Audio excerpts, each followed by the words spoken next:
প্রিয় দর্শক, দেশ বিদেশে যে যেখান থেকে আইন আদালত অনুষ্ঠান দেখছেন সবাইকে জানাচ্ছি প্রীতি ও শুভেচ্ছা।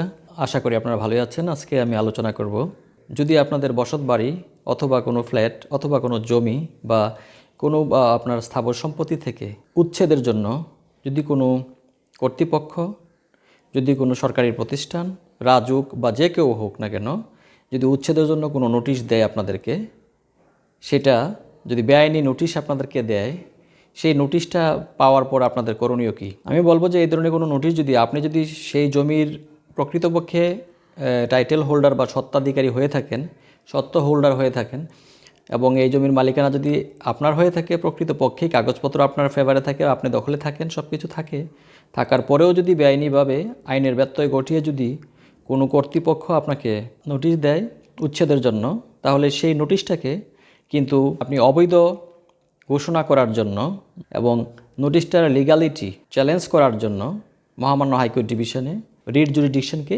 ইনভোক করতে পারেন, অর্থাৎ রিট পিটিশন দায়েরের মাধ্যমে আপনি প্রতিকার পেতে পারেন। সাধারণত আমরা যেটা করে থাকি, এই ইম্পিউন্ড আপনার যে নোটিশটা আছে এটাকে আমরা চ্যালেঞ্জ করে সেটা স্টে করার জন্য বা স্থগিত করার জন্য আদালতে একটা অ্যাডেন্টারিম অর্ডার আমরা চাই। সাথে সাথে আমরা একটা রুলও চাই। আদালত বেশিরভাগ ক্ষেত্রে দুইটাই দিয়ে থাকেন। পরবর্তীতে মামলাটা পূর্ণাঙ্গ শুনানি হওয়ার পরে এই উচ্ছেদের নোটিশের বিষয়টা সুরাহা হয় এবং সেই ক্ষেত্রে আপনার মালিকানা বা সত্ত্বের যে বিষয়গুলো আছে সেগুলো আদালতে উপস্থাপন করে ফাইনালি এই বিষয়টাকে ইলিগ্যাল হিসাবে আদালত ঘোষণা করে।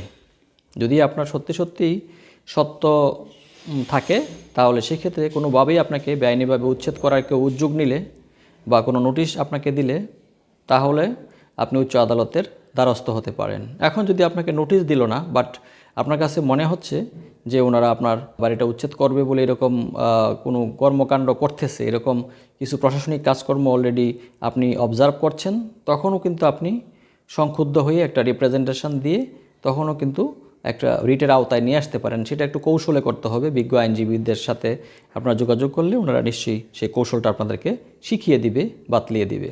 তো এই বিষয়টা নিয়ে আপনাদেরকে আজকে যতটুকু বললাম, আশা করি উপকৃত হবেন। যখনই কোনো বাড়ি বা স্থাপনা বা অফিস যে কোনোই হোক না কেন আপনার দখলে থাকা যদি এবং আপনার মালিকানা থাকা, সত্ত্বের মালিক হওয়া সত্ত্বেও যদি অবৈধভাবে কোনো উচ্ছেদ নোটিশ আসে, তাহলে এভিকশন নোটিশ আসে, তাহলে সেই এভিকশন নোটিশটাকে চ্যালেঞ্জ করে আমরা উচ্চ আদালতে রিট পিটিশন দায়ের করে এর প্রতিকার পেতে পারি।